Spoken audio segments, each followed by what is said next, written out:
আজ আমরা এমন এক কিংবদন্তির গল্প শুনব যার প্রজ্ঞা আর বিচার বুদ্ধির কথা আজও পথ দেখায়। চলুন সোজা চলে যায় প্রাচীন দামেস্কের সেই বিখ্যাত কাজীর জগতে। তো এই গল্পের মূল চরিত্র হলেন কাজী আবু বকর আল হাকিম। তার একটা গভীর বিশ্বাস ছিল। তিনি মনে করতেন ন্যায় বিচার এটা আসলে কোনো সাধারণ জিনিস না, এটা হলো এক ঐশ্বরিক আমানত, মানে সৃষ্টিকর্তার পক্ষ থেকে দেওয়া এক পবিত্র দায়িত্ব। আর এই দায়িত্ব পালনের যোগ্যতা যাচাই হয় জীবনের ৩টা কঠিন পরীক্ষার মাধ্যমে। তো আজকে আমরা কি দেখব? প্রথমে কাজীর সাথে পরিচিত হব, এরপর দেখব তার জীবনের সেই বিখ্যাত ৩টি মামলা, আর শেষে জানব তার রেখে যাওয়া সেই অসাধারণ শিক্ষাটা আসলে কি ছিল। গল্পটা শুরু হচ্ছে সেই প্রাচীন দামেস্কের এক আদালতে। আর সেখানকার কাজী, তিনি শুধু আইনের মারপ্যাচি জানতেন না, তার একটা অসাধারণ ক্ষমতা ছিল। তিনি মানুষের ভেতরের কথাটা, তাদের মনটা পড়তে পারতেন। আর এই কারণেই তিনি ছিলেন কিংবদন্তি। তো কাজীর সামনে প্রথম যে বড় পরীক্ষাটা আসলো, সেটা ছিল খুবই সাধারণ একটা মামলা, একটা দরজা বানানোর মজুরি নিয়ে ঝামেলা। কিন্তু এই সাধারণ মামলার মধ্যেই লুকিয়ে ছিল এক গভীর প্যাচ, আর এই জট খুলতে দরকার ছিল তীক্ষ্ণ বুদ্ধির। মামলার একদিকে ছিলেন এক গরিব অভুক্ত কাঠমিস্ত্রি। তার একটাই দাবি, একটা বিশেষ দরজা বানানোর মজুরিটা যেন সে পায়। আর অন্যদিকে এক ধনী সওদাগার, তার সাফ কথা, কাজটাই তো নষ্ট হয়েছে আর কাঠটাও নাকি তারই ছিল। এখন কে সত্যি বলছে? সমস্যাটা হলো কোনো সাক্ষী নেই, একেবারে যাকে বলে এক কথার বিরুদ্ধে আরেক কথা। তাহলে কাজী কিভাবে বুঝবেন কোনটা সত্যি? এখানেই তিনি একটা অবিশ্বাস্য সিদ্ধান্ত নিলেন। তিনি বললেন, এই মামলার সাক্ষী হবে ওই দরজাটাই। ভাবুন একবার, দরজাটাকে নিয়ে আসা হলো আদালতে। কাজী কাঠে টোকা দিলেন, আর সাথে সাথে একটা মিষ্টি গন্ধ ছড়িয়ে পড়ল। তিনি কাঠি মিস্ত্রিকে জিজ্ঞেস করলেন, এই কাঠ কোত্থেকে এনেছ? সে বলল, উত্তরের জঙ্গল থেকে। এরপর সওদাগরকে একই প্রশ্ন করা হলো। সে বলল, দক্ষিণের মরুভূমি থেকে। ব্যাস, কাজীরার বুঝতে বাকি রইল না, কারণ ওই বিশেষ সুগন্ধি কাঠ শুধু উত্তরের জঙ্গলেই পাওয়া যেত। সওদাগরের মিথ্যাটা একেবারে দিনের আলোর মতো পরিষ্কার হয়ে গেল। দেখুন, এই ঘটনা থেকে কি বোঝা গেল? কাজীর বুদ্ধিটা ছিল অসাধারণ, কিন্তু আসল জিনিসটা ছিল তার নিয়াত, মানে সত্যকে খুঁজে বের করার ওই কান্তিক ইচ্ছা। বুদ্ধি তো শুধু পথ দেখায়, কিন্তু সেই ইচ্ছাই ন্যায় বিচারকে পবিত্র করে তোলে।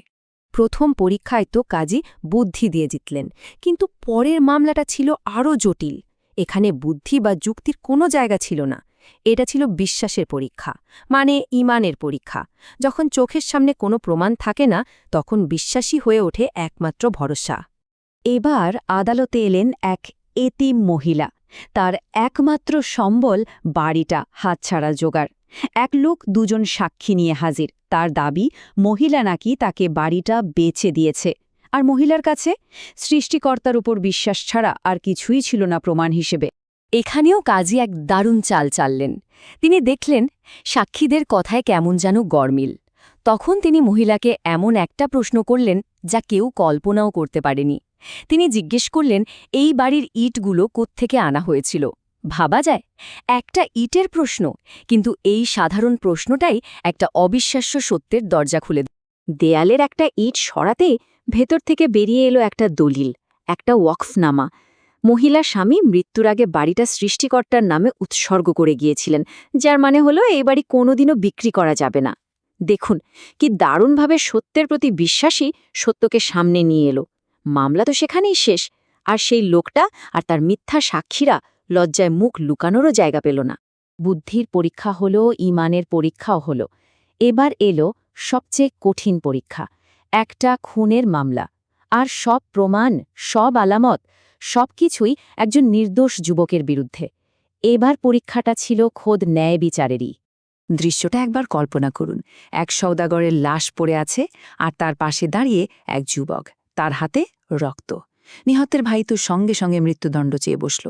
কিন্তু কাজী জানতেন, চোখ যা দেখে তা অনেক সময় সত্যি হয় না, আসল সত্যিটা গভীরে লুকিয়ে থাকে। আদালতে সবাই, সাক্ষী, অভিযোগকারী, সবাই ওই যুবকের দিকেই আঙুল তুলছে। কিন্তু কাজীর চোখ এড়িয়ে গেল না একটা ছোট্ট কিন্তু খুব গুরুত্বপূর্ণ ব্যাপার। একজন লোক ঘটনাস্থলে নেই। সে হল নিহতের চাকর হানিফ সে কোথায়? এই ঝট খোলার জন্য কাজী একটা মনস্তাত্ত্বিক পরীক্ষার ব্যবস্থা করলেন। একটা পাত্রে পানি আনা হলো, তিনি যুবক আর সেই চাকর হানিফ দুজনকেই বললেন ঈশ্বরের নামে শপথ করে পানিতে হাত ডোবাতে। যুবকটি এক মুহূর্তও দেরি করল না, কিন্তু হানিফ সে ইতস্তত করতে লাগল, তার হাত কাঁপতে শুরু করল। আর এই দ্বিধায় তার অপরাধ বোঝটাকে সবার সামনে এনে দিল। চাকরটা শেষ পর্যন্ত ভেঙে পড়ল, স্বীকার করল যেটা খুন ছিল না, ছিল একটা দুর্ঘটনা।